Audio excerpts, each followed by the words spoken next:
जय मसीह भाई और बहनों, अगर आपको मेरा वीडियो पसंद है तो एक लाइक करके मुझे सपोर्ट करिए भाई लोग। और हाँ, चैनल को सब्सक्राइब करना बोले तो चलते हैं, वीडियो स्टार्ट करते हैं।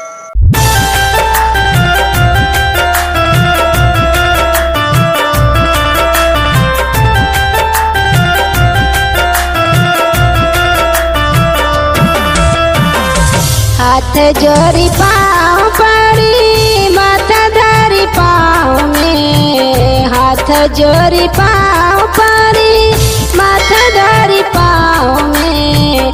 कहिया ले अइबा प्रभु हमारी तू गाँव में। कहिया ले अइबा प्रभु हमारी तू गाँव में।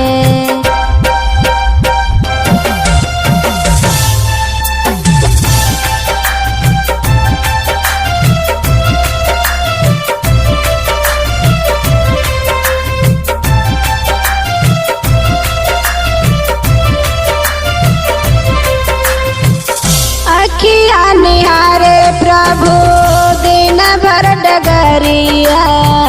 मिले न चयन जब लौके न सुरतिया।